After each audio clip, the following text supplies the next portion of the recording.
This is Rich Russakoff, and Lucy Martinez and I record a blog post about every week or so. And I just finished a workshop on overcoming upper limits barriers and finding your big leap with a company that I'm working with. So the leadership team went through this with me, and we looked at where they were putting their time in terms of activities that they were not good at. That's the zone of incompetence. Then we identified activities which were zone of competence. They're okay at it, but they don't really excel at it. And then we looked at the trap, which is the zone of excellence. You're good at it. You can do it well, but still others can do it better. And you're not in love with it. And then we identified what's in their zone of genius. These are activities that you're really excited about.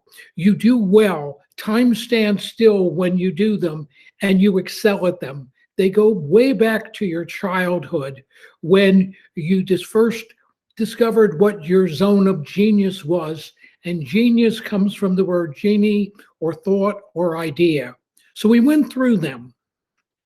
And what we discovered is that there were many people that, because they were wearing too many hats, did some things in their zone of genius and some things in their zone of incompetence or competence. But when we looked at it as a leadership team, if we redistributed tasks according to what the zone of genius was and took off people's plate what's in their zone of incompetence or competence, the company could accomplish so much more. This is why I'm so excited, because the opportunity is there to do that and to recast the company, not fix the past, but create the future so they're working in their zone of genius, right people in the right seat on the bus, as Jim Collins said, and that also they're not what Albert Einstein says is a fish trying to climb up a tree, because a fish climbing up a tree will always feel that they're stupid. So that's what we were able to do today, is put this out on the table.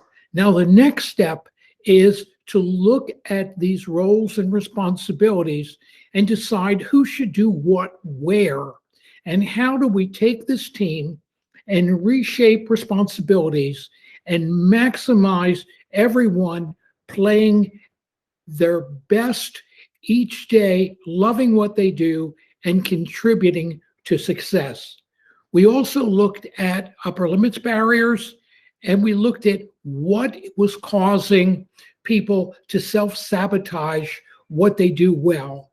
And one of them is fear of outshining others. And this is what the leader said. He said, I don't know why I was here in front of other people, because now I feel like that fear of outshining others, and it's holding me back. Others said they felt they weren't worthy for the role they were given. And we talked about that. And we talked about what were some of those barriers that led to this. Ultimately, there are four areas that are our upper limits barriers that hold us back. So the final thing we did was talk about the difference between self-confidence and self-compassion. And I asked each one to share with me, which do they think is more important to a person's success, self-confidence or self-compassion? And the group was split 50-50, and several people said, well, you can't have one without the other. My answer is self-compassion is the key. Nobody's perfect. Give yourself a break. Don't feel like you have to be perfect to do things right, and don't beat yourself up. Learn, move on, and give yourself the benefit of the doubt. So that's what I wanted to share with you today. That's what we talked about on this workshop. It was a 90-minute workshop, and I believe it's the launching point for this company to reinvent itself with the right people doing the right thing in the right place, and not try to fix the past, but create the future. I'd be more than happy to do a workshop like this for anyone listening to this for your leadership team. Thank you so much. Have a wonderful, wonderful day. Please sign up to my YouTube channel.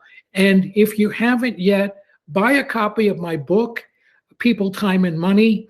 And I look forward to talking to you on our next session. Have a fantastic day.